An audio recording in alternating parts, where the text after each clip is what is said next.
Hello friends of the Northern Entertainment, and welcome to the video that I was waiting for a long time to show you.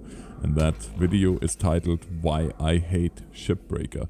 And if you want a spoiler alert, then click down on the chapter that says Why I Hate Shipbreaker, and that will take you right to that. And if you want a more in-depth answer, then stay tuned here on this video. And yeah, we're gonna get right now. What I do want to say here before we really get started is that I have been not sponsored by the developers and or the publisher. The only thing that I did get is this game for free, so there's no monetary interest or monetary gain from this whatsoever. And I want to make this very clear before we really get into the video.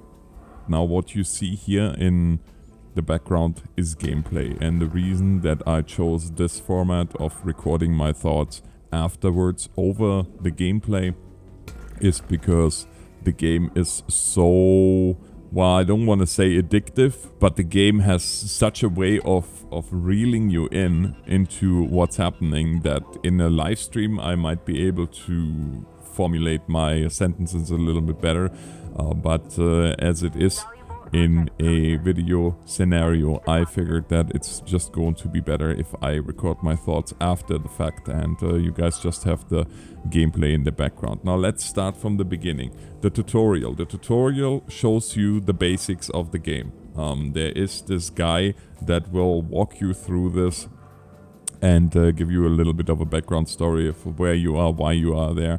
Of course, if you follow the development, then you know already that you are working for Lynx. Lynx is a big corporation that is tasked with cleaning up all the space junk that is around the Earth, and is tasked with not having 5 billion ships floating around. So you are a shipwrecker. You are exactly what a shipwrecker would be on Earth, except for you are taking spaceships apart.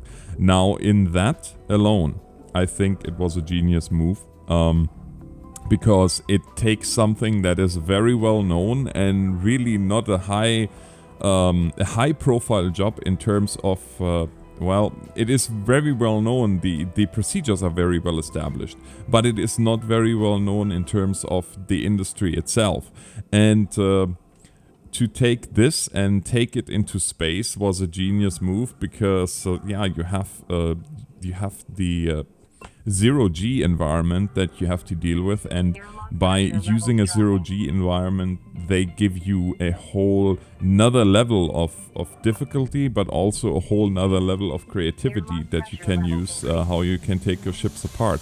You will notice when you take your first ship apart, you are rather timid. You try to figure out where to put the parts and where to direct them to, how to direct them to where they need to go. And as you go along, you will see that things become a lot more natural. The movement becomes a lot more natural. Now I have not played it with a controller, and I know they say it is good to play it with a controller, but to be honest with you, I'm an old school PC gamer. For me, keyboard and mouse will always outweigh the benefits of a controller, except of course for driving games and such, and flight games. But for something like this, I prefer keyboard and mouse. So but I can definitely see how somebody who's used to a controller might be more fluid in its motions and whatnot with a controller on that. And yes, it is supported, and yes, you can customize the inputs on that one per axis as well. Now you do have a few base things right from the get-go, and that is your laser, that is your spike as they call it, which is pointy laser, and then you have what they call the split saw, and the amazing thing is it even sounds like a saw. It sounds like what a laser saw would sound like, or what I imagine a laser saw would sound like when you use it. This thing can be of course upgraded as you go along, and with those upgrades you can get things like a faster cooldown time, things like a more precise laser, a more powerful laser, but with great power comes great responsibility, and that is where you really have to make sure that you do know what you cut in that you make sure that you kinda map in your head out the way you wanna approach this whole deal, because if you make a cut with a rather powerful laser and there happens to be a fuel cell behind it, well, the next thing you know is you gonna be blowing up. And when you blow up, this is another part of the game that is very interesting, because your DNA does not belong to you anymore. Your DNA belongs to the Lynx Corporation, and that means if you blow it up, then you get a fine because you just damaged Lynx Company property. And they will clone you, absolutely, but it is expensive, and you have already a $1 billion debt because of the things that you chose to do in the beginning, before the game actually begins. The narrative kind of teaches you or tells you how that all comes about. Now, another thing that I have to say that this game does amazingly well is telling a story and making you feel like those ships were really at one point well-loved machines, but now they are just a relic of olden times. The owners moved on and all but abandoned those ships.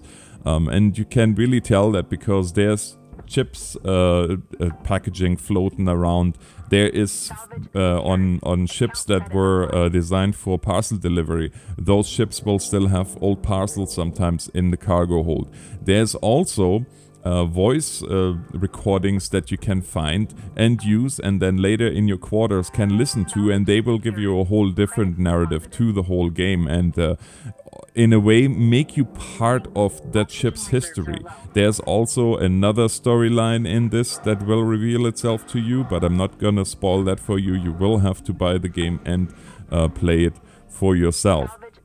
Now, you might already feel that my title might not be 100% honest in terms of why I hate Shipbreaker. Well, the reason that I hate Shipbreaker is not so much because the game is bad, but more likely the game is just too good. It is a game that will suck the time out of your day like nobody's business.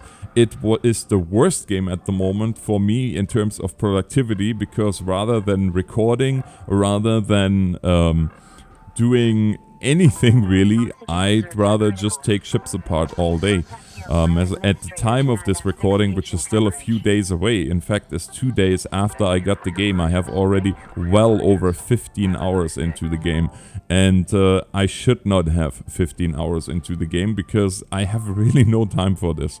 But be that as it may, another thing about this game is the shifts. One shift is 15 minutes, and I think that is the ideal time because it is enough for just somebody who wants to jump in quickly and just take a ship apart with a time frame like really it's not too long and it's not too short.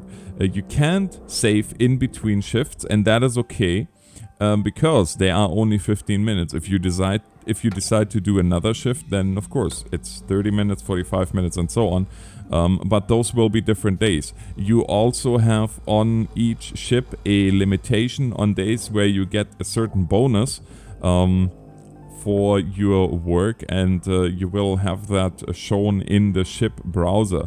Now, I will show you guys in depth in later videos how to see all these things, but the tutorial is really well done, and it will give you the basics. What I love about the game even more than anything else though is the freedom that it gives you in terms of how to take these ships apart, in terms of what step to use next. I have a certain way of approaching ships now, and how to go over taking them apart on this profile that you see in the background, and that is based on my experience with other ships before that, and that is also based on my experience with my equipment that I have now, with the upgrades that I have.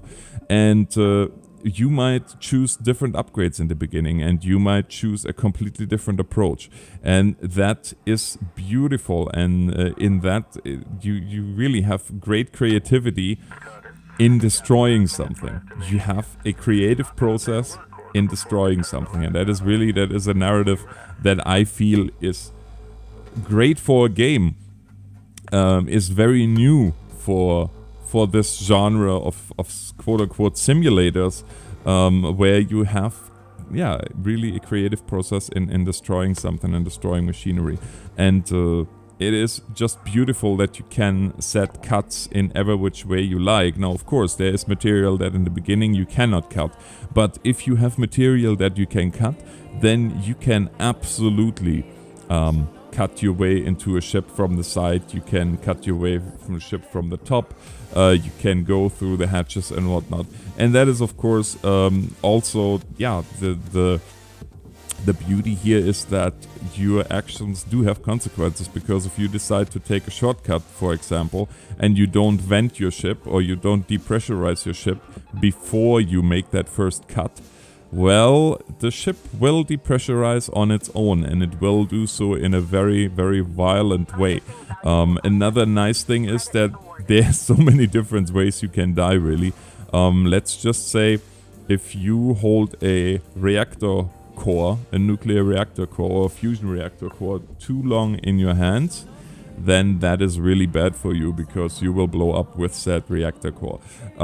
If you cut accidentally a coolant cell, then well, best case scenario, you only freeze your arm and you won't be able to use that arm for a while, because it's just frozen in time.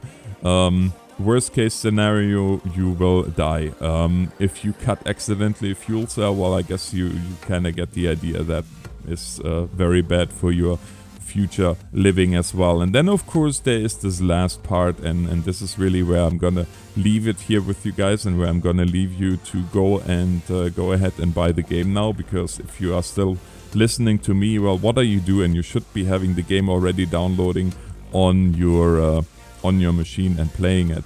But in all honesty, guys, one of the beautiful things is that physics-based destruction, when you make this wrong cut, that is just something that that you have to see for yourself, that you have to experience for yourself, and that I think especially YouTubers and streamers gonna really appreciate, because it's just a thing of beauty when you blow up into smithereens, and or you are just far enough outside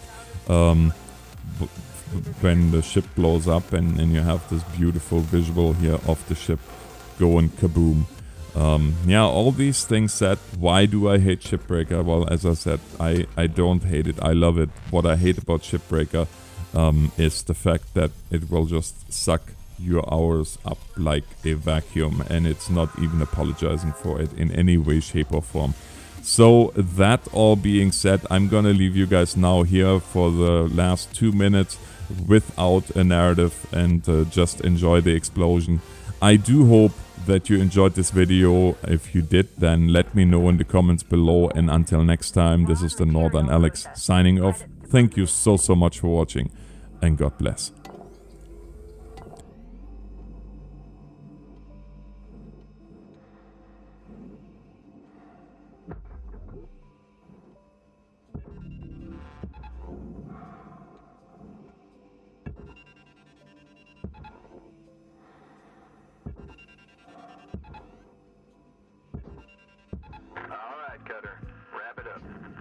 About a minute left. Material deposited.